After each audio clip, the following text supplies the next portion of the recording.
இன்று அவருடைய சத்தம். எழுதியவர் சகோதரர் சகரியா புனன் அவர்கள். நாள் பிப்ரவரி 15. ஜீவன் தரும் இடுக்கமான வாசலுக்குள் பிரவேசியுங்கள்.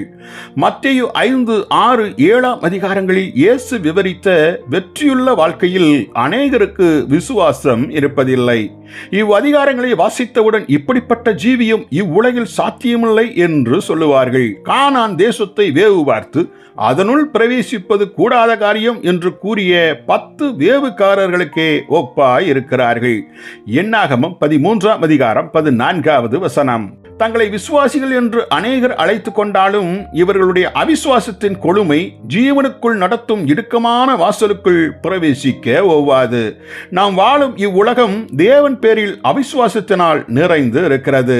இதே ஆவி அதிகபட்சமான கிறிஸ்தவர்களிடம் காணப்படுவது மிகவும் பரிதாபம். மிகவும் கொஞ்சம் பேர்களே தாங்கள் தேவனுடைய கிருபையினாலும் அவருடைய பலத்தினாலும் மலை பிரசங்கத்தில் விவரிக்கப்பட்ட வாழ்விற்குள் பிரவேசிக்க முடியும் என்று விசுவாசிக்கிறார்கள். அநேக கிறிஸ்தவர்கள் தங்களுடைய தரம் குறைந்த வாழ்க்கையை நியாயப்படுத்துவதற்கு தேவனுடைய வார்த்தையில் கலப்படம் செய்து கரைப்படுத்தவும் துணிவு கொள்கிறார்கள். 2 கொரிந்தியர் 2 அதிகாரம் 17 வசனம், 4 அதிகாரம் 2 வசனம்.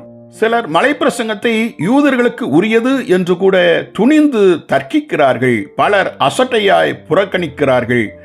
எவ்வித வேத வசன முரண்பாட்டிற்கும் ஆணித்தரமாக எதிர்த்து நிற்பவர்களும் தேவனுக்குரிய மேன்மைகளை பெற்றிட எந்த விளைக்கிரயமானாலும் செலுத்த துணிந்தவர்களுமே ஆம், இவர்கள் மாத்திரமே இயேசு பிரசங்கித்த இடுக்கமான வாசலுக்குள் உட்பிரவேசிக்க முடியும்.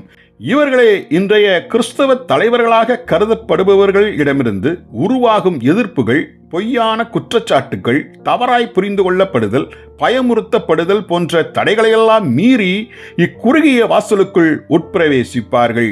மீதியானவர்களெல்லாம் கரங்களை தட்டி ராகத்தோடு பல்லவிகள் பாடி காதுகுளிர பிரசங்கங்கள் கேட்பதில் திருப்தியுற்று வெளியிலேயே தங்கி விடுவார்கள். ஜெபிப்போமா. அன்பின் பரலோக பிதாவே, ஆண்டவர் இயேசுவின் மூலம் எங்களுக்கு போதித்த இடுக்கமான வாசலுக்காய் ஸ்தோத்திரம். இவ்வழி நடந்து ஜீவனுக்குள் பிரவேசித்திட அருள் புரியும். இயேசுவின் நாமத்தில் ஆமேன்.